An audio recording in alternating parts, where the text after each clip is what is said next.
ഞങ്ങൾ ഇണങ്ങിയും പിണങ്ങിയും മുന്നോട്ട് പോയിട്ടുണ്ട്. പക്ഷെ പ്രതിസന്ധികളുടെ ഞാൻ അദ്ദേഹത്തിന്റെ കൂടെ അടിയോട് ചെന്നിട്ട് പ്രവർത്തിച്ചു എന്ന കാര്യവും ഈ സഹസ്രിക്കുന്ന മുഴുവൻ ആൾക്കും അറിയാമെന്നാണ് എന്റെ വിശ്വാസം. രാജ്യം കേസ് നടക്കുന്നു. ആ രാജ്യം കേസുമായി ബന്ധപ്പെട്ടുകൊണ്ട് പേരാമ്പ്ര കോടതിയിൽ നിരന്തരമായി അദ്ദേഹത്തെ സമൺ ചെയ്തുകൊണ്ട് വിളിപ്പിക്കാറുണ്ടായിരുന്നു. അദ്ദേഹത്തിന്റെ വണ്ടിയിൽ മുൻ സീറ്റിൽ ഡോക്ടർ കെ ജി യെഡിയൂരി, പിൻ സീറ്റിൽ ലീഡറോടൊപ്പം ഞാൻ കൃത്യമായിട്ടും ആ പേരാമ്പ്ര കോടതിയിൽ ആ കാലത്ത് പോയത് ഇപ്പോഴും എന്റെ മനസ്സിൽ നിറഞ്ഞിരിക്കുകയാണ്. പേരാമ്പ്രക്കാരായിട്ട് സേതന്മാരൊക്കെ ഈ സഹസ്രമുണ്ട്. അവർക്ക് ആ കാര്യത്തെക്കുറിച്ച് വളരെ കൃത്യമായിട്ട് അറിയാം. ഞങ്ങൾ തമ്മിൽ അവസാനം പിണങ്ങേണ്ട സന്ദർഭം ഉണ്ടായി. കാര്യം എന്താണ്? ഏതെങ്കിലും ഒരു പോലീസ് കോൺസ്റ്റബിളിനെ പോലും അദ്ദേഹത്തിൽ നിന്ന് ട്രാൻസ്ഫർ ചെയ്യണമെന്ന് പറഞ്ഞുകൊണ്ട് ഒരു ശുപാർശ നടത്തിയിട്ട് അദ്ദേഹം പറയില്ല.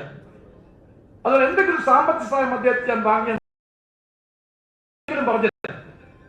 ഞാൻ ചോദിച്ചില്ല, അദ്ദേഹം തന്നില്ല. എനിക്ക് ആ പണം ആവശ്യമില്ലായിരുന്നെന്ന് അദ്ദേഹത്തിന് കൃത്യമായിട്ട് അറിയാമെന്ന കാര്യം നിങ്ങൾ ഓർക്കണം. അവസാനം ഞങ്ങൾ രണ്ട് ചേരികളിലേക്ക് മാറുന്ന കാഴ്ചയാണ് കണ്ടത്. എന്തുകൊണ്ടായിരുന്നു അത്? അന്ന് അദ്ദേഹത്തിന്റെ ഇടവും വളരുന്നതുകൊണ്ട് സ്തുതികരം പാടിയ കുറെ ആളുകളുണ്ടായിരുന്നു. ഞാൻ അദ്ദേഹത്തോട് സ്നേഹം പറഞ്ഞു, സൂക്ഷിക്കണം. ഗൗരവത്തോടെ അത് ഗൗനിക്കാതെ എന്നോട് ആ കാര്യം ഞാൻ നോക്കാമെന്ന് പറഞ്ഞുകൊണ്ട് പോയത് ഞാൻ ഈ സന്ദർഭത്തിൽ നിങ്ങളുടെ ഒരു ചതിക്കും അവർ വഞ്ചിക്കും എന്ന കാര്യം ഞാൻ തുടരത്തോടെ പറയട്ടെ. അവസാനം ഉപ്പും ചോറും തിന്നവർ ആ മഹാനായ മനുഷ്യൻ പിറകിൽ നിന്ന് കുത്തി അദ്ദേഹത്തിന് വീഴ്ത്തുന്ന ശ്രമമാണ് പിന്നീട് കേരളം കണ്ടതെന്ന കാര്യം ചരിത്ര വിദ്യാർത്ഥികൾ കൃത്യമായിട്ടും മനസ്സിലാക്കണമെന്നാണ് എനിക്ക് പറയാനുള്ളത്. ഞാൻ അദ്ദേഹത്തെ എതിർത്തിട്ടുണ്ട്. ഞാൻ നടത്തിയ പോരാട്ടം മുഖാമുഖമാണ് എന്ന് പറയുന്നത് എനിക്ക് ചാരിതാർത്ഥ്യമുണ്ട്. ആ ലീഡറുടെ ആ അവസാന നാടുകളിൽ അദ്ദേഹം രോഗഗ്രസ്തരായിട്ട് കിടക്കുന്നു. എഴുന്നേൽക്കാൻ വയ്യ. എന്നെ കാണാൻ ആഗ്രഹം പ്രകടിപ്പിക്കുന്നു. പല ആളുകളെയും ഈ കാര്യം പറഞ്ഞുകൊണ്ട് എന്റെ അടുത്ത് അയക്കുന്നു.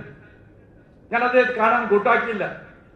അവസാനം ഇന്ന് ജീവിച്ചിരിക്കുന്ന Sriman K V Thomas, professor K V Thomas, ആ കെ വി തോമസിനെ ഒരു വണ്ടി കൊടുത്തയക്കുന്നു.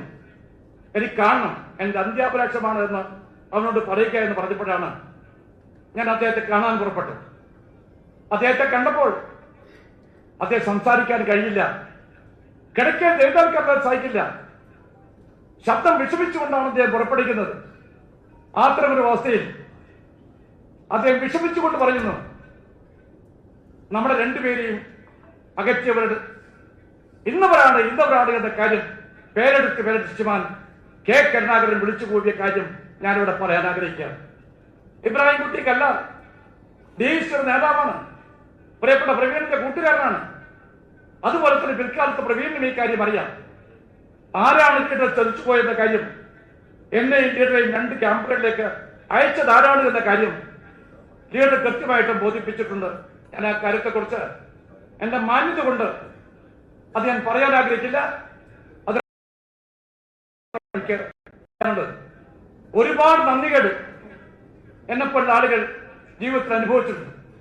ആർക്കൊക്കെ സഹായവും നന്ദിയും ചെയ്തിട്ടുണ്ടോ അവരൊക്കെ തിരിഞ്ഞുകുത്തുകയും അതുപോലത്തെ പുറത്തുനിന്ന് കുത്താനുള്ള ശ്രമം നടത്തിയതായിട്ടാണ് എന്റെ അനുഭവം ഞാൻ പറയട്ടെ. അധികാരവും പദവിയുമുണ്ടെങ്കിൽ അവസര സേവകന്മാരുടെ ഒരു വൻ പടതം ഉണ്ടാക്കുമെന്ന കാര്യം നിങ്ങൾ ഓർക്കണം. ആ പടയെ നമുക്ക് നിയന്ത്രിക്കാൻ സാധിക്കില്ല. നിങ്ങളുടെ ആരും നിങ്ങളുടെ കൂടെ ഉണ്ടാകുകയില്ല എന്ന കാര്യം നിങ്ങൾ ഓർക്കണമെന്നാണ് എനിക്ക് പറയാനുള്ളത്. അതാണ് ജീവിതത്തിന്റെ അവസ്ഥാന്തരം.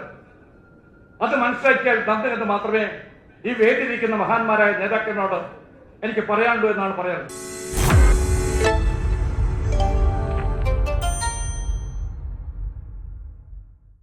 ലോകത്തെവിടെയായാലും ഏത് സമയത്തും 24 വാർത്തകളും ഓഗ്മെന്റഡ് റിയാലിറ്റി പാക്കേജുകളും എക്സ്പ്ലെയിനറുകളും വിശദമായി കാണാൻ ഞങ്ങളുടെ യൂട്യൂബ് ചാനൽ നിങ്ങൾക്ക് സബ്സ്ക്രൈബ് ചെയ്യാം.